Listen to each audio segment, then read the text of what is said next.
Right on, right on, right on. How to fail. So you've realized that the standard American diet is not serving you. You've become fat and unhealthy, and you've found answers that seem to make sense and are willing to give it a try. What made me fat and sick was eating the wrong foods. There is no other answer to that question. For 70 years, I consumed the wrong foods and ended up fat and sick.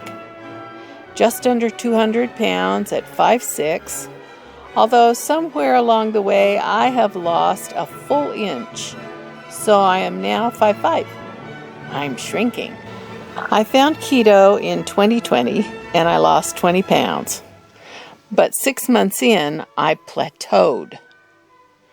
I decided to go to carnivore because vegetables caused gut issues for me. I also retained allergy symptoms, itchy eyes, and nasal congestion. But my main interest was turning on fat burning. My highest weight had been just under 200. Now I was stuck at 174. I have remained at 174 for this entire time. But the list of improvements to my health has grown. Last night, for example, I slept 8 full hours without having to get up to pee at 3. It's an improvement from my usual 6 to 7 hours, and for me, it is a major deal. I used to wake with a sinus headache every day. I used to endure very loud tinnitus. I used to get hypoglycemia after consuming carbs. That hasn't changed. If I eat carbs, insulin goes up and glucose crashes and I get hypoglycemia symptoms.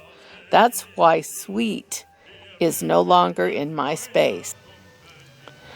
What I found that works the best is an attitude adjustment. I went through all the keto hype, fat bombs, mug cakes, the imitation dishes that supply comfort when you shouldn't eat that stuff. Egg white bread was the biggest loser for me. I spent a lot of time trying to perfect that bread recipe. When bread is no longer a viable food item, waffles, pancakes, pizza crust, all of it had to be pushed to the trash bin and released from any other reality but gone. How to fail consists of hanging on to the foods you enjoyed when you were getting sick and fat. Really, you cannot consume like foods and gain back health. Sweet things are indeed taboo. If I think about sweet, well, it's just not a productive thought process for me. I eat only animal products. Dairy causes me gut issues, so have cut way back on heavy cream and soft cheeses. On carnivore, I have no issues with snacking. Early on, the practice of eating only when hungry until full has been successful. If I eat enough, which has been the issue for me, I rarely get hungry before my regular 2 times per day. If I do get hungry, I eat. I've considered intermittent fasting, but because I used to have problems when I got hungry and went through a period of fear of hunger, I find that I am not interested in fasting. Perhaps at some point in the future, it may be something I consider, but for now, it's not an option. My eating window runs a range of 4 to 6 hours and cycles from 5 a.m. to 10 a.m. for the first hunger. I used to push back the time on the earliest mornings because I felt that it was far too early to be hungry. Then I started having issues with anxiety and came to the realization that I wasn't eating enough. According to the BMI calculator, I should be eating around 1,800 calories. When I checked to see how many calories I had been consuming, I was around 1,500. I've been able to increase the calories. I no longer push back when it's early and stick to the eat when hungry religiously, eating enough to meet my needs. The anxiety has been successfully resolved. What I'm finding now is that all the suggestions are irritating.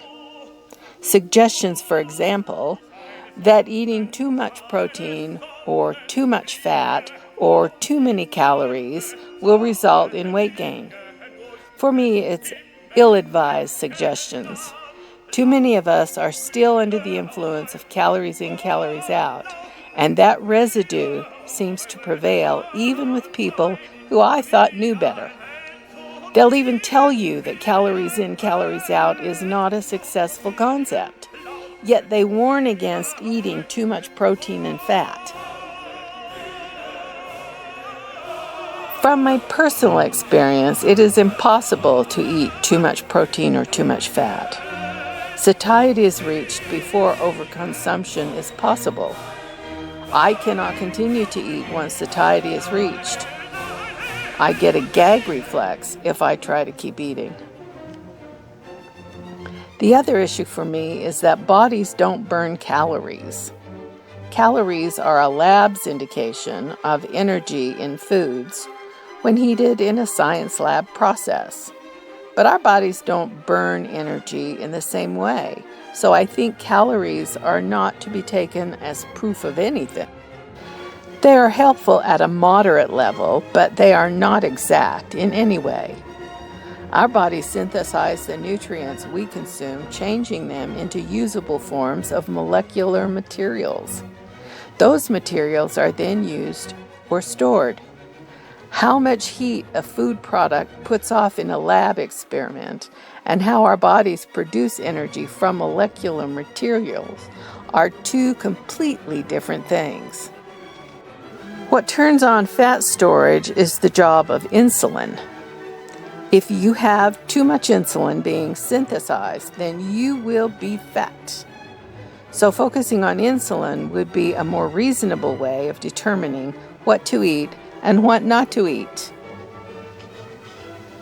If you want to be successful at controlling weight, start there. Find out all you can on how insulin works and what too much insulin creates. Being motivated to do the work is central. I became motivated because of illness. I wish I knew in my 20s what I know now. I always tried to follow the recommended list of nutrients, and that got me where I am at 70. In correcting that error, I've learned that holding on to comfort foods is a huge mistake.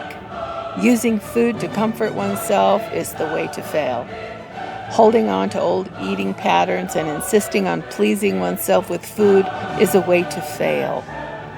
Not understanding how our bodies process nutrients leaves us vulnerable to food gurus selling products that will not serve us. The standard American diet has led us to failed health. To turn that around, we must educate ourselves in the truth, how our bodies work, and what we need to eat to nourish them for optimal health. It's not easy because of all the sales pitches that have pushed products that are void of nutrients. We only know what we know, so getting the information we need to better feed ourselves is essential for gaining and maintaining improved health. Hey, thanks for watching.